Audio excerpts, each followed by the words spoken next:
오늘의 주제는요, 예고드린 대로 데이터 주권과 시청률입니다. 데이터 주권과 시청률 되게 어렵게 느껴지는데 데이터 주권 그래요? 그럼 데이터라는 거부터 한번 우리 알아보고 싶은데요. 데이터는 뭡니까? 데이터 주권의 데이터. 데이터 주권이라고 제가 예. 이제 이름을 명명해서 예. 말씀드리는 이 뜻은 뭐냐 예. 하면 제가 행동하는 하루 생활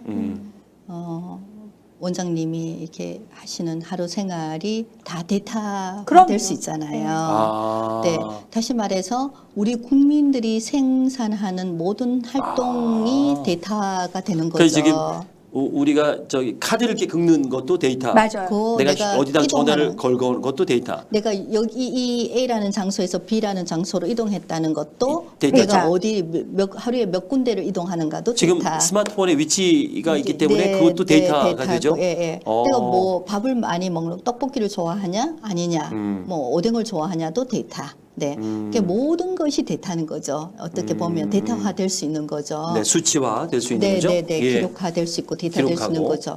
자, 그러면 우리 국민이 현재 지금 어떻게 살고 있는지, 어떤 TV를 많이 보고 있는지를 우리나라의 데이터죠.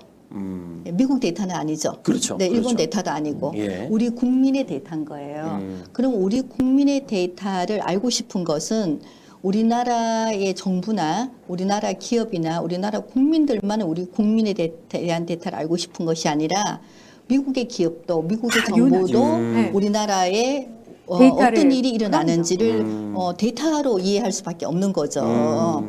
자, 그렇다면 우리나라 국민에 대한 데이터를 외국 사람이 알고자 할 때 이것은 우리의 데이터라는 거죠. 나의 네네. 데이터라는 예, 예. 거죠. 그러므로 나의 데이터에 대해서 그 주인이 뭐냐? 남들이 남이 원할 때는 우리가 이것을 팔할 수 있는 거잖아요. 예, 내 예. 거니까. 예.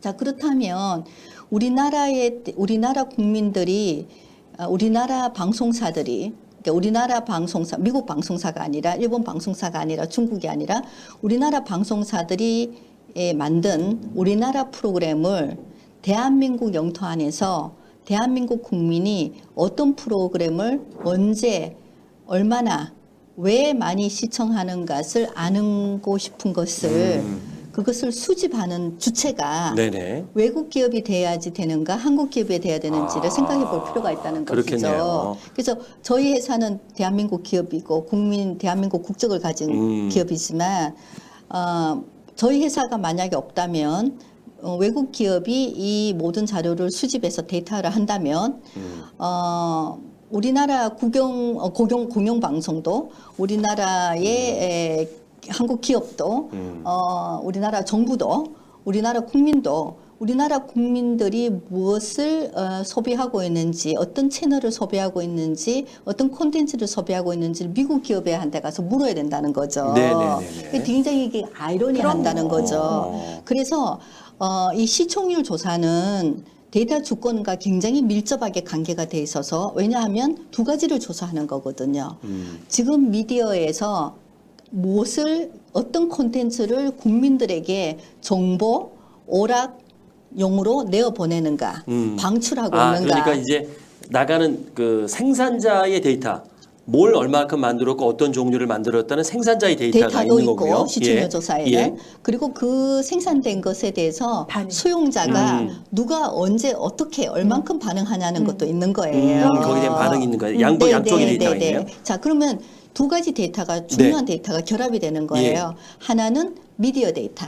네, 많은 나라에서는 미디어라는 건 아직도 오픈된 마케트는 아니에요. 등록을 해야 된다든지 사전 그러면 심의도 있고 심의를 해야 된다든지 뭐 제한된 그럼요. 마케팅을 하는 업종이거든요. 네. 그러니까 미디어에 대한 데이터와 국민에 대한 데이터를 다른 나라에서 와서 조사를 해서 그것을 우리 국민에 대한 데이터를 다른 국가의 기업으로부터 내가 돈을 주고 사는 행위는 하지 않겠다라는 것이 데이터 주권을 이야기하는 거예요. 그래서 이 데이터 주권이 강범위하게 돼 있어요. 사실 그래서 미국에서도 시청률 조사는 미국 기업이 하고 있고 영국에서도 영국의 시청률 조사는 영국 기업이 하고 있고 네네. 일본도 일본, 프랑스도 프랑스, 독일도 독일 다 이렇게 이제 자기 나라에서 그 기업들이 조사를 하고 있어요. 근데 최근에 러시아에서 작년에 이제 푸틴 대통령이 국회에서 발의한 법안에 대해서 사인을 했어요. 네네. 그 사인이 뭐냐 하면 현재 러시아에서는 영국 다국적 회사가 시청률 조사를 하고 있는데 그 회사가 계약이 만기되는 시점부터는 네. 더 이상 외국 기업은 러시아에서 시청률 조사를 할 수가 없다. 그러니까 법령을 통과시킨 거예요. 예. 이제 러시아 기업만이 할 수가 있다. 네. 이렇게 되고 또 인도도 2년 전에 그러한 비슷한 운동이 일어나서 외국 기업이 철수를 하고 이렇게 닐슨하고 영국 기업이 같이 했는데 칸타라하고 같이 했는데 그 조인트 했던 벤처가 철수를 하고 이제 인도 기업이 생기는 거예요. 그래서 제가 이것은 굉장히 중요한 흐름으로 의식을 해야 된다는 거죠. 우리가 개인 정보가 굉장히 중요하듯이 개인이 모인 국민 정보도 굉장히 중요하다는 거죠. 근데 우리나라에서는 지금 제가 일하고 있으면서 살펴보면 개인정보는 굉장히 중시 여기는데 개인이 모아져 있는 국민 데이터에 대해서는 의식이 없는 거예요. 이게 남이 조사해서 나한테 팔아도 내가 돈 주고 살 판이에요. 네네네. 네. 그래서 저희는 어떻게 생각하나 하면 만약 우리가 통일이 된다면 북한에 제일 먼저 통일 후에 들어갈 것이 TV예요. 그럼요. 방송사예요. 그렇죠. 예, 그죠? 예. 그렇죠. 하나의 민족으로 다시 엮기 위해서는 방송 역할이 그럼요. 굉장히 중요하잖아요. 그래서 제가 KT 주식을 좀 샀죠. 그래서 그 데이터가 가려면 네. 망이 있어야 되니까 네.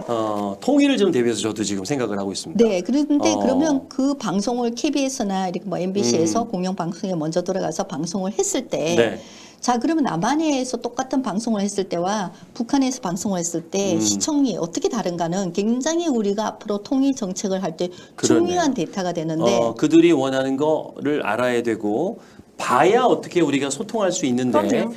그런 미디어에 대한 뭘 보고 어떻게 되라는 부분에 대한 데이터를 외국이 다 조사해서 가져간다. 그러면 누가 먼저 선점하느냐라는 부분도 되겠고, 그렇죠. 그렇죠? 예. 그걸 또 내가 외국에서 산다 그랬을 때 그런 구매를 부분도 해야 있을 되는 거 아니에요. 거죠. 구매를 네. 하는 것도 있고 어떤 그 데이터를 추출했을 때 관점이라든가 이런 부분도 중요할 것 같아요. 어떤 목적으로 데이터를 추출하느냐에 따라 달라질 것 같고. 저는